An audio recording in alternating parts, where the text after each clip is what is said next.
اعوذ باللہ من الشیطان الرجیم بسم اللہ الرحمن الرحیم اللہم صلی علی محمد النبی الامی وعلی آلہ وسلم تسلیما۔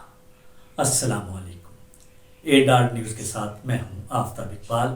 ربیع الاول کا خصوصی میلاد ہمارے آقا اور آج اس سلسلے کا 22واں پروگرام 2 ہجری میں ہی غزوہ بنو کین کا پیش آیا۔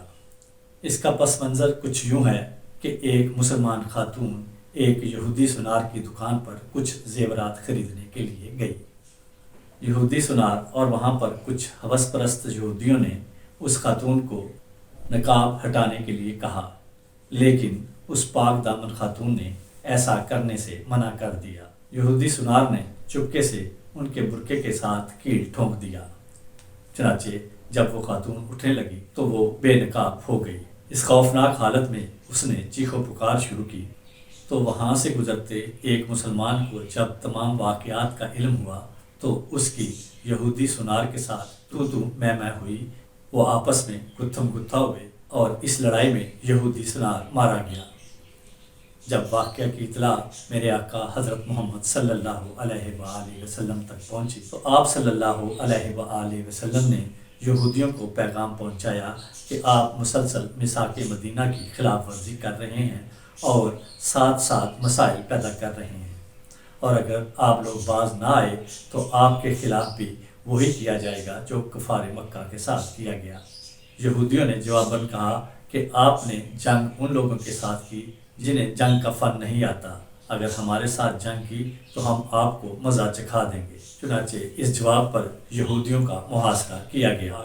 وہ بھاگ کر قلعہ کے اندر دبک گئے اور 15 دن بعد یہودی اطاعت پر راضی ہو گئے۔ میرے آقا صلی اللہ علیہ وآلہ وسلم نے تمام کے قتل کا حکم دیا، لیکن عبداللہ بن ابی کے رونے دھونے پر انہیں جلا وطن کر دیا۔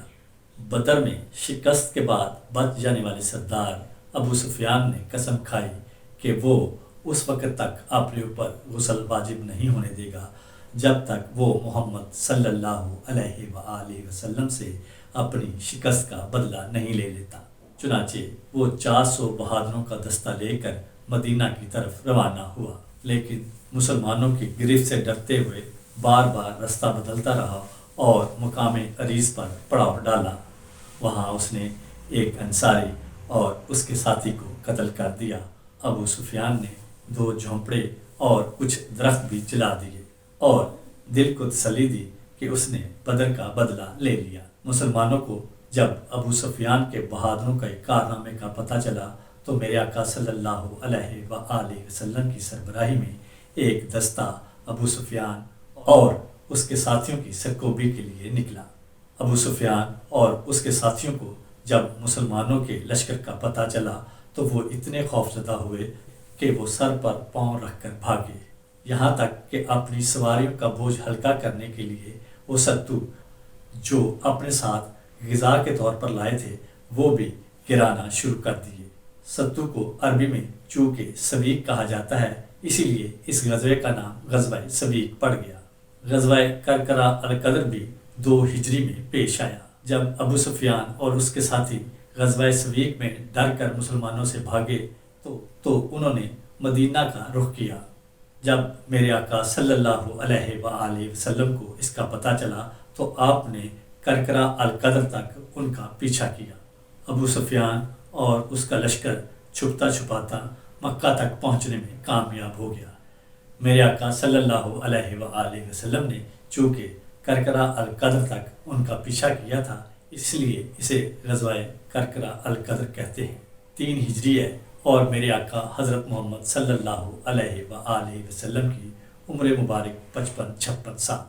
شعبان 3 ہجری میں میرے آقا حضرت محمد صلی اللہ علیہ وآلہ وسلم کا نکاح مبارک حضرت حفصہ رضی اللہ تعالیٰ عنہا سے ہوا۔ حضرت حفصہ رضی اللہ تعالیٰ عنہا حضرت عمر فاروق رضی اللہ تعالیٰ عنہ کی بیٹی ہیں۔ حضرت حفصہ کی والدہ کا نام زینب بنت مکعوم ہے۔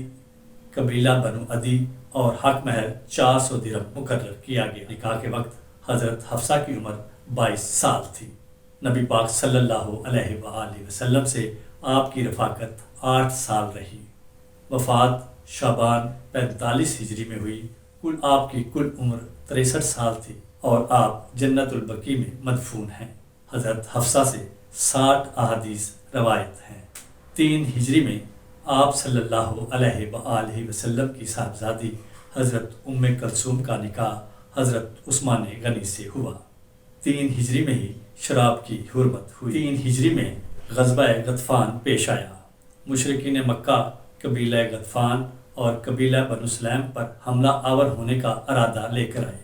جب میرے آقا صلی اللہ علیہ وآلہ وسلم کو اطلاع ملی تو آپ بھی لشکر کا مقابلہ کرنے کے لیے اپنے ساتھیوں کو لے کر نکلے۔ مشرکین ڈر کر بھاگے اور اپنے 500 اونٹ بھی چھوڑ گئے۔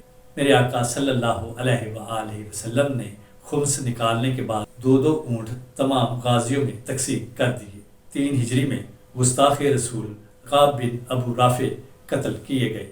15 رمضان المبارک 3 ہجری کو نواسۂ رسول حضرت امام حسن رضی اللہ تعالیٰ عنہ کی ولادت ہوئی۔ حضرت امام حسن حضرت علی اور حضرت فاطمہ کے فرزند ہیں۔ آپ کی شکل میرے آقا حضرت محمد صلی اللہ علیہ وسلم کے مشابہ تھی۔ آپ مسلمانوں کے 5ویں خلیفہ ہیں۔ ربیع الاول کا خصوصی ویلاگ ہمارے آقا آپ نے سنا۔ آج اس سلسلے کا 22واں پروگرام پیش کیا گیا۔ A.News کے ساتھ آفتاب اقبال کو اجازت دیجیے۔ اللہ نگہبان۔